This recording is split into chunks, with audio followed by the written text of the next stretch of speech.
Hi everybody, this is Boog S Reviews, and today I'm going to be doing a review on the Marvel Legends Storm figure. So before we take a look at Storm, let's take a look at the accessories that she comes with. So first up, she comes with the torso of Apocalypse. Like I said, I got Gung Ho and already built him, so I'll just tell what pieces that the figures come with in each of the individual reviews. And up next, she comes with these lightning effects. And these are the same effects that I said I didn't like the other day. What was I reviewing the other day that had these? I forget what I was reviewing that had these. But a lot of the figures anymore have these. And like I said, I'm not a fan of them. I feel like maybe they should have been hard plastic and they should have clipped onto the wrist. Because Star Wars, the 3-inch Star Wars, did that with Emperor Palpatine, I think. He had clip-on lightning. And I feel like that would look a lot better than this, because it's just kind of clustered together and it's hard to get on the hands. So when you put it on, you kind of have to do that. And I'm just not a fan of these effects. Magneto in this series also uses these same effects. So 2 figures in the same wave use these. So there she is with the lightning. And it doesn't look too bad. She does have open hands. They're pretty wide. So her thumb catches right there and right there. So it does want to stay on her a little better than the other figures I've reviewed that have these. But I don't know. I'm still not a fan of these. I just don't like them. So I'll go ahead and... Well, of course, now it doesn't want to come off at all. So let's go ahead and take a look at the head sculpt, because those were her only accessories. So this head sculpt is brand new, and I love it. It looks really nice, and all the paint came out really cleanly. And her mohawk there has a wash of blue over it. It's cast in white, like a whitish gray color, and then has a blue wash over it, which gives it some really good detail, because it would be really bland if they didn't do that. So that looks really nice. Now that I look at it, it's kind of like a bluish gray. It's not quite blue, and it's not quite gray. It's kind of bluish gray, so it's kind of a mixture of the both. But the eyes came out really clean, and the lipstick did too. The only thing that I see on the head is that her earrings, the back of them, weren't painted on, but that's just something really small. And the torso piece is new right here. There's a little piece right there that messed up her collar there. And the lower torso right here is just the Jessica Jones / Mary Jane body mold. And as you can tell, under the belt there, I ended up gluing it down because it just kept moving and moving. Because every time I put her leg up, it would go clear up here. So I ended up putting just a slight bit of glue right there. That way it wouldn't move, which she can still kick forward and all that, but that did bother me. But this uses the Mary Jane body mold here, and this torso piece is new. And honestly, I think the legs are brand new too, because I don't remember seeing these being used on another one. The hips might be from Mary Jane as well, but from the thigh down, it's new. Well, not the thigh, because the thigh might be reused as well, but the boots right here I know are definitely new. As for the rest, like the arms are the standard female body mold. This jacket is originally, or the sleeveless jacket I should say, is originally Rogue's, and this one is just done in a very soft, rubbery kind of plastic. And they should have done Rogue's in that too, because her articulation was limited with that hard plastic jacket on. I ended up taking it off and giving her the old Toy Biz Rogue's jacket, the fabric one, and that made a huge difference, because now she has a huge range of motion.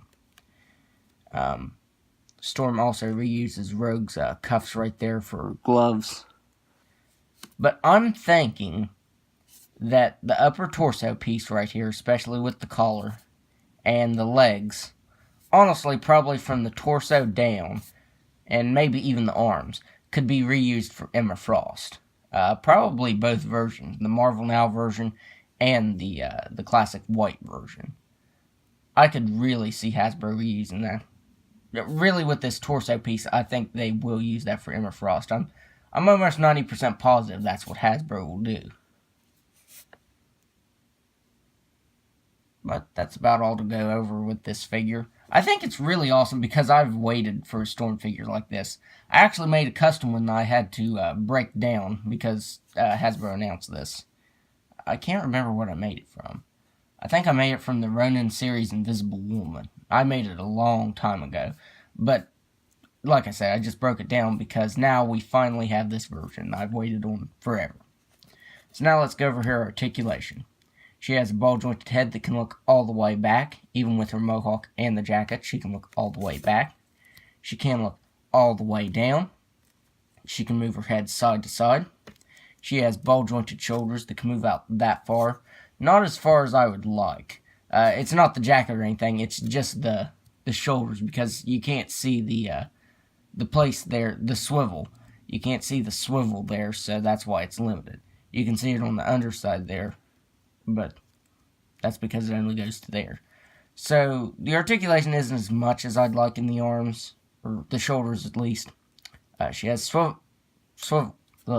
single jointed elbow that also swivels. She has swiveled wrist that can move side to side and up and down. She has a ball jointed diaphragm that can move back all the way. And she can actually crunch forward just a little bit.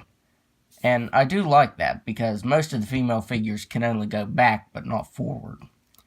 She has slight swivel there as well. She has ball jointed hips that can do a complete split. She can kick forward all the way. She can kick back just a little bit. She has swivel at the thigh, double jointed knee, swivel at the ankle that can move up and down, and an ankle rocker. So the articulation is pretty good on this figure. I mean, for the upper half, it's pretty standard.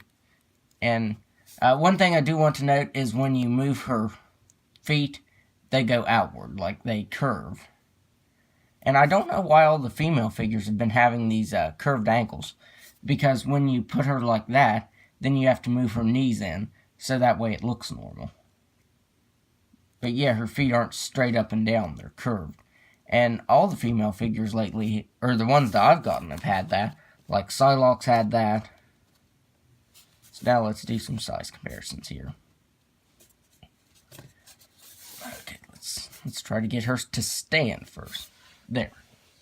Okay, so here she is next to my custom Marvel Now Storm. And I made this one out of Enchantress. There she is next to Marvel Now Storm, who I'm hoping they'll re-release in the X-Men Vintage Wave next year. That would, I know she's not a vintage figure, but that would be awesome if they'd re-release her.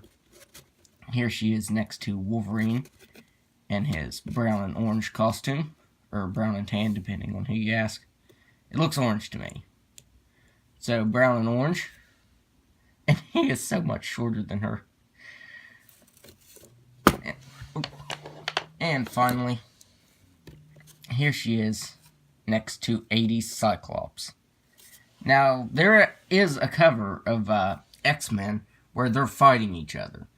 And I'm pretty sure that Cyclops is in this outfit. So these two definitely go together. So overall, I would highly recommend this Storm figure, especially if you don't have one in your collection. I have the Toy Biz Storm, but she broke. Her wrist joints were really flimsy, and I hated the cape. It was just so big and bulky. It was just really not the best figure around. I mean, that's the only one we had for years up until the Marvel Now Storm, and that one's super hard to get. So if you don't have any other Storm in your collection, I would highly recommend this because this is a really awesome Storm figure. So that's my review. If you like this review, be sure to hit the like button, subscribe to my channel, and share this video. Thanks for watching.